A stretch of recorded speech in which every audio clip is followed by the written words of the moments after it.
മുട്ട റോസ്റ്റാണ് ഉണ്ടാക്കാൻ പോകുന്നത്. അതിനായിട്ട് നമുക്ക് കുറച്ച് കൊച്ചുള്ളി, വെളുത്തുള്ളി, ഇഞ്ചി, പച്ചമുളക്, കറിവേപ്പില ഒക്കെ ഒന്ന് ക്ലീനാക്കി ചതച്ചെടുക്കാം. കുറച്ച് പെരിഞ്ചീരകം, ഗ്രാമ്പു, പട്ട, കുരുമുളക് ഇവയെല്ലാം ഒന്ന് ചതച്ചെടുക്കാം. ഒരു തക്കാളി അരിഞ്ഞു വെക്കാം. കുറച്ച് മല്ലിപ്പൊടി, മുളക് പൊടി, ഗരം മസാല, മഞ്ഞൾപ്പൊടി ഇവയെല്ലാം ഒന്ന് എടുത്ത് വെക്കാം. നമുക്ക് ഈ കാടമുട്ടേനെ ഒന്ന് പുഴുങ്ങിയെടുക്കാം.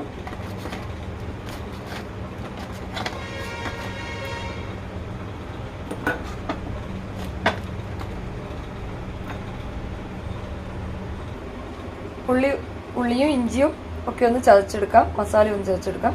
നമുക്കൊരു പാൻ അടുപ്പത്തോട്ട് വെച്ച് കൊടുക്കാം. കുറച്ച് നാടൻ വെളിച്ചെണ്ണയാണ് ഒഴിച്ചു കൊടുക്കുന്നത്.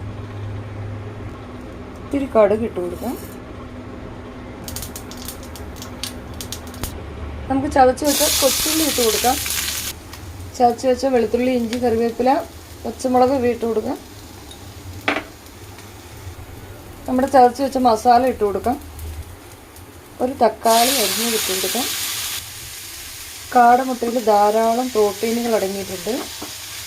5 കോഴിമുട്ടയ്ക്ക് പകരം ഒരു കാടമുട്ട കഴിച്ചാൽ മതിയെന്നാണ് പറയുന്നത്.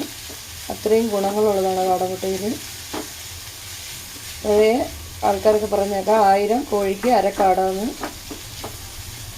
കാടമുട്ട കഴിക്കുമ്പോൾ നമ്മളുടെ കുട്ടികളുടെ ബുദ്ധി വളർച്ചയ്ക്കും ഓർമ്മശക്തി കൂട്ടാനും ശാരീരിക വളർച്ചയ്ക്കൊക്കെ വളരെ നല്ലതാണ്. അതുപോലെ തന്നെ രോഗപ്രതിരോധ ശേഷി വർദ്ധിപ്പിക്കാൻ കാടമുട്ട കഴിച്ചാൽ സഹായിക്കുന്നുണ്ട്. ചുമ, ശ്വാസകോശ സംബന്ധമായ രോഗങ്ങളൊക്കെ കൺട്രോൾ ചെയ്യാൻ കാടമുട്ട കഴിച്ചാൽ സഹായിക്കുന്നു. വിളർച്ചയുള്ള ആളുകളിൽ, രക്തക്കുറവുള്ള ആളുകളിൽ രക്തം വർദ്ധിപ്പിക്കാൻ കാടമുട്ട കഴിച്ചാൽ സഹായിക്കുന്നു. പ്രോട്ടീൻ, വിറ്റാമിൻ, ഫോസ്ഫറസ് ഒക്കെ ധാരാളമായിട്ട് കാടമുട്ടയിൽ അടങ്ങിയിട്ടുണ്ട്. ഈ വീഡിയോ സബ്സ്ക്രൈബ് ചെയ്ത് കാണുന്നവരുണ്ടെങ്കിൽ സബ്സ്ക്രൈബ് ചെയ്ത് കാണുക. നമുക്കിതിൻ്റെ കൂടെ തന്നെ ഒരു ബാജ്റ റൊട്ടി കൂടി ഉണ്ടാക്കാം.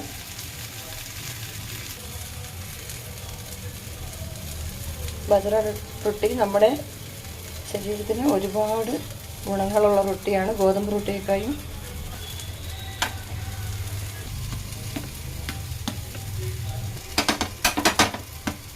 നമ്മുടെ തക്കാളിയൊക്കെ നന്നായിട്ട് വഴന്നിട്ടുണ്ട്. ഇതിലോട്ട് ഈ മുളക് പൊടി, മല്ലിപ്പൊടി, ഗരം മസാല, മഞ്ഞൾപ്പൊടി എല്ലാം ഇട്ട് കൊടുക്കാം.